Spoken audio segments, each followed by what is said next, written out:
Our last speaker, before we move on to a question and answer session, is Siddharth Jain. Siddharth is a Delhi-trained person, but he's been in Singapore for 7 years. He works in the education industry, but he works in it in a way that is truly 21st century, perhaps 22nd century. Is it, Siddharth? It's moving in that direction, the way you were describing it. He's the Chief Creative Director for Playware Studios Asia, who deal, I gather, partly with education authorities throughout Asia and Australia and New Zealand, developing technology advances for instruction of children and adults. And I hope he's going to tell us more about that now. The title, I should say, is Education Through Innovation. Let me first say that I'm very honored to be on this stage with this very stellar and distinguished lineup of speakers. Honestly, I feel a little bit like that pinch of salt in some really great chocolate. I'm very afraid that nobody will remember I was there. I've learned a lot today. Certainly after this conference is over, I'm going to run and buy my first reads. I think that's very important. As Mr. Pradeep Pant was saying yesterday, I think a very essential part of the DNA of success is the early primary education. What I'm going to do today is I'm going to use my own story as an anecdote to show why this is becoming increasingly more challenging. Back in 1983, I was just about 5 years old. I got my first gaming console, which was an Atari. And if you people remember at that time, it was awesome. It had just dots, dashes, and beeps, but it would keep you captivated. And this started a lifelong love for video games that has continued even today. In 1985, I got my first computer. And this was very special in New Delhi. It was one of the first computers in New Delhi. I started learning programming while my school was still teaching us how to use word processing. And it was just, I mean, like, again, computers has been something that has been an important part of my life from then on. I was very privileged. Both my parents read a lot. They listen to a lot of music and very interested in arts and everything. And I've been exposed from very early childhood to a lot of books, to a lot of literature, to a lot of drama and music. And I think this was a very, very privileged childhood, and it did a lot to bring out this entrepreneur in me, I think, or the fact that I'm the creative director at Playware sort of owes a lot to this early exposure that I got. It did funny things to my brain, though. As you can imagine, I wasn't one of the best students in school because I would always ask very difficult questions. My teachers didn't like that. I would keep asking questions till things were explained to my satisfaction.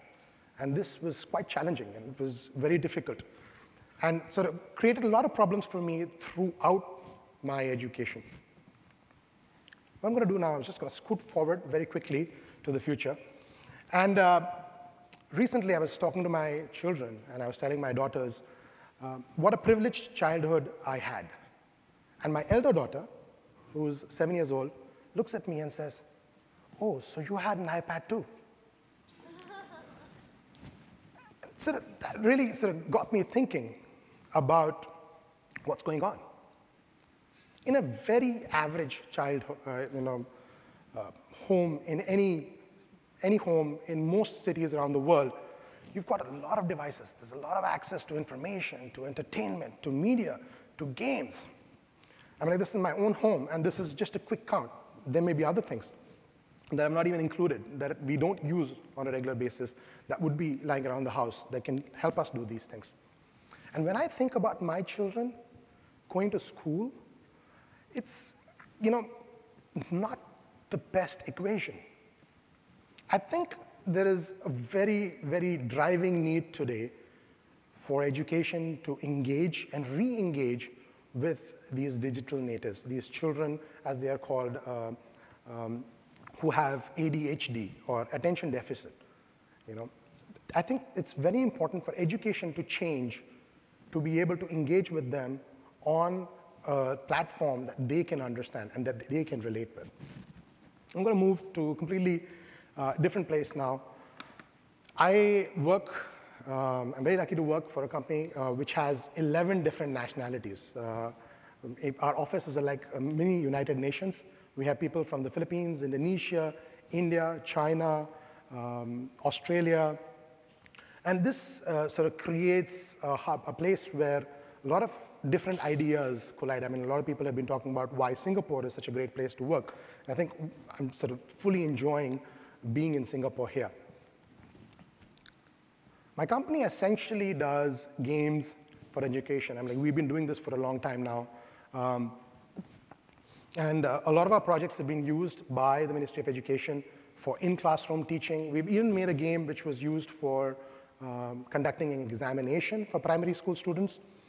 And very interesting project that I did was we did a project which taught teachers how to use games in the classroom. So, it has been a very interesting journey. Increasingly, though, what we are finding is that even games don't engage kids today. Because when I put an educational game in front of a child, and if it's a very solidly funded educational game, it's about a $2 million product, he instantly compares me with something like a PlayStation or an Xbox, which is a $30 million product, right? And the educational game sometimes comes out lacking. So increasingly, we have been pushed by our clients to not just look at the media itself, but the entire experience of creating learning in the child's mind. And a lot of the projects that we are doing today have started moving towards this direction. We recently got a project which is called the Future Schools Project that we are doing with the Ministry of Education and the IDA, Infocomm Development Authority of Singapore. And what it aims to do is to transform the way teaching and learning happens in schools in the future, going forward. And when we started thinking about this project, we had two major challenges that we had to look at. There are two people who were the most important when it came to engaging. The first, obviously, was going to be the children. And for the children, we needed to create an experience that was new.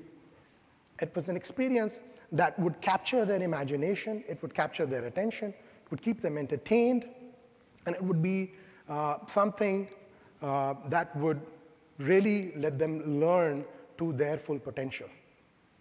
But this experience in today's day and age also needed to be something that could change rapidly.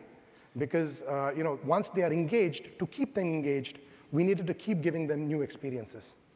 And very importantly, I think today, we needed this experience to be social, because just sitting in front of a computer and playing a game didn't seem like a great idea of studying in the future. So this was, I think, some of the main challenges that the fact that we had to teach kids put in front of us. The other big challenge and the other big stakeholder we thought was the teacher. I don't know if any of you have any experience in teaching or have actually visited some of the universities. I think teachers are really overworked. In Singapore, teachers are completely swamped with work. And for teachers, we needed something that was easy to understand. It was something that they could use very fast and quickly, and it had to be reliable, and they needed to know that this was effective, right? So it was a completely different perspective that the teachers had from what the children had to what we had to do.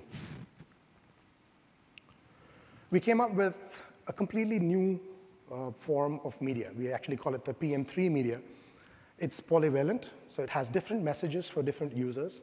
It's multi-user. Many people can use it at the same time together. It's multimodal. It's not restricted by what or how you are accessing it and how it sort of responds to you. And it's also multimedia. So it's got something for the people who like to read. It's got something else for people who like to listen. and something else for people who like to watch. So this is a product that we call the 4DI. It stands for four-dimensional immersion. And when we started putting this product into schools, we again were faced with a bunch of challenges. One of the biggest things that we thought we were doing was to put new technology into school. But what we ended up doing was changing the way schools function. We were changing the way teachers behave. We were changing the way children learned. So it was, I think it was more than what we bargained for in this project. But I'm very happy to say that we have finally managed to sort of launch this product. It's now operational. It's being used on a daily basis in one school in Singapore. It's called the Canberra Primary School in Sembawang. If you are in Singapore, and if you have some time, if you're interested in technology and education, I would really recommend that you go and see this, because I think the best way to describe an experience is by experiencing it yourself.